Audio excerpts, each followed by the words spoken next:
Hello everyone, welcome to class 12 math with Priya. So अब हम discuss करेंगे अलजेब्रा ऑफ मैट्रिक्स, यानी कि एडिशन, सब्ट्रैक्शन, मल्टीप्लिकेशन जो हमने नंबर्स में पढ़ा है। अब हम मैट्रिक्स को ऐड करेंगे, उनको सब्ट्रैक्ट करेंगे, उनका मल्टीप्लिकेशन करेंगे, तो वो कैसे होता है। और हम स्टार्ट करेंगे फर्स्ट से, एडिशन से, यानी कि हम दो मैट्रिक्स को ऐड कैसे करते हैं।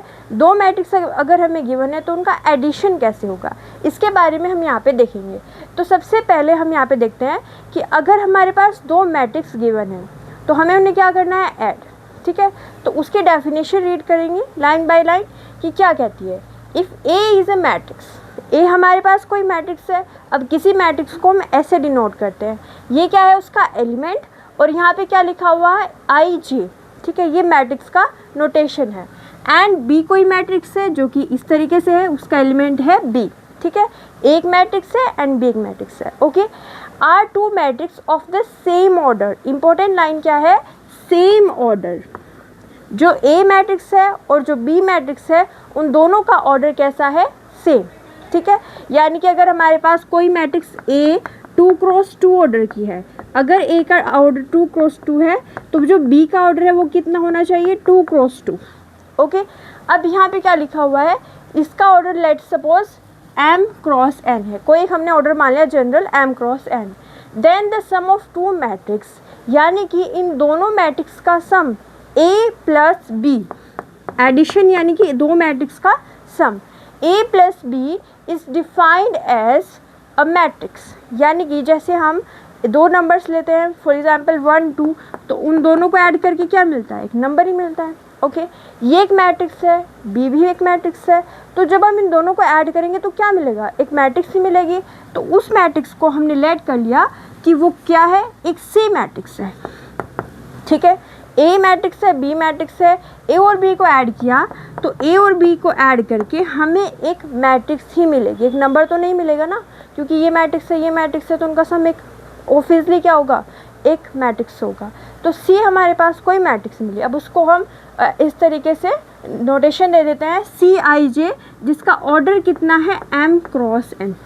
ठीक है, अब यहाँ पे एक और इम्पोर्टेंट चीज़ देखिए, ये जो मैट्रिक्स मिली है ना सी, इसका ऑर्डर क्या होगा, इसके बारे में भी हम बता सकते हैं कि इसका जो ऑर्डर है ना वो क्या होगा, जो इन दोनों मैट्रिक्स का ऑर्डर था। यानी कि इसका अगर 2x2 था, इसका भी 2x2 था, तो जो सी मैट्रिक्स होगी उसका ऑर्डर भी क्या होगा, 2x2 होगा। एक बार फिर से देख लीजिए, ए मैट्रिक्स है, बी मैट्रिक्स है। पहली चीज़ हमने क्या देखी कि दोनों मैट्रिक्स का ऑर्डर सेम होना चाहिए, तो हमने दो मैट्रिक्स ले लीजिए, इनका सेम ऑर्डर था। अब हम दो मैट्रिक्स को ऐड करेंगे तो हमें एक नई मैट्रिक्स ही तो मिलेगी, तो उसको हमने कह दिया कि वो सी है। अब ये जो सी है, इसके ऑर्डर के बारे में हम क्या बता सकते हैं कि इसका ऑर्डर भी वही होगा। कौन सा ऑर्डर, जो ए और बी का था, यानी कि 2x2। ओके, तो ये हमारे पास एक मैट्रिक्स मिली है सी, जिसका ऑर्डर कितना है, एम क्रॉस एन ही है। यानी ए का अगर एम क्रॉस एन है, बी का अगर एम क्रॉस एन है, तो सी का कितना होगा, एम क्रॉस एन। अब इसका एडिशन होगा कैसे, उसको ये लाइन बताती है। अब ये लाइन क्या रही है, इसको हम एग्जाम्पल से देखेंगे, पहले हम इसको सिम्बॉलिक फॉर्म में देख लेंगे। ठीक है, अब यहाँ पे जो लाइन है वो क्या कहती है, इसको ध्यान समझते हैं। हमने यहाँ पे एग्जाम्पल के लिए कोई मैट्रिक्स ले ली, उसके एलिमेंट्स को हमने सिम्बलाइज फॉर्म में लिख लिया। इसका ऑर्डर कितना है, 2 रोज हैं, तो यहाँ पे आएगा 2 क्रॉस, कितने कॉलम्स है, 3, तो इसका ऑर्डर कितना हो गया, 2x3। अब हम इसमें अगर कोई मैट्रिक्स बी ऐड करनी है तो उसका ऑर्डर कितना होना चाहिए, यस, इसका ऑर्डर भी 2x3 होना चाहिए, और वो देखो 2x3। ओके, अभी हम इनको क्या करते हैं, ऐड, यानी कि a प्लस बी, और वो क्या होगा, एक नई मैट्रिक्स सी।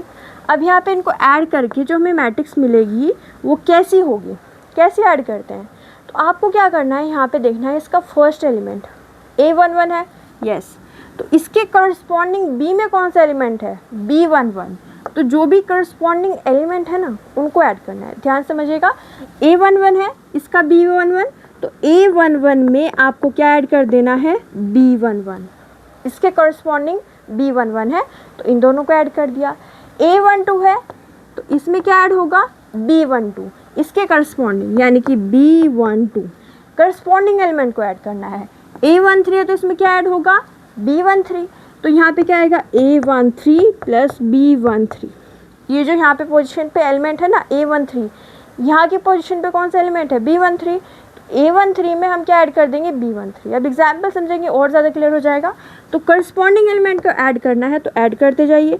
A21 में क्या ऐड करेंगे B21, A22 में ऐड क्या करेंगे आप B22, और A33 में ऐड क्या करेंगे आप यहाँ पे 23, सॉरी यहाँ पे 23 है ना, तो ये हो जाएगा 23, इसमें ऐड क्या करेंगे B23।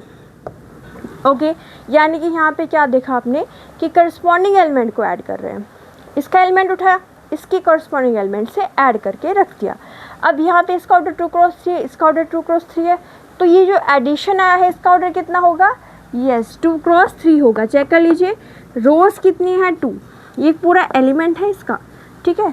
तो रोज़ कितनी है 2 और कॉलम कितने हैं 1 2 3, ऑर्डर कितना आ गया 2 क्रॉस 3। यानी कि हमने यहाँ पे ये चीज़ वेरीफाई कर ली कि ऑर्डर क्या आता है, वही आता है जो 2 मैट्रिक्स का होता है। ओके, तो यहाँ पे एक छोटा सा एग्जांपल देखते हैं ताकि हम क्लियरिफाई कर पाए कि एडिशन जो है वो कैसे होता है। अब यही 2 क्रॉस 2 की मैट्रिक्स ले लेते हैं, एक सिंपल सा एग्जांपल। फॉर एग्जांपल ए हमारे पास सिंपल से लेते हैं 1 2 4 3 कुछ ऐसे एलिमेंट, और बी हमने ले लिया कोई भी एक मैट्रिक्स, फॉर एग्जांपल 7 2 1 3। ओके, अब हमें क्या करना है इनका एडिशन, तो कैसे करेंगे, यहाँ पे देखिए ए प्लस बी क्या होगा, हमें क्या करना है करस्पॉन्डिंग एलिमेंट को ऐड करना है।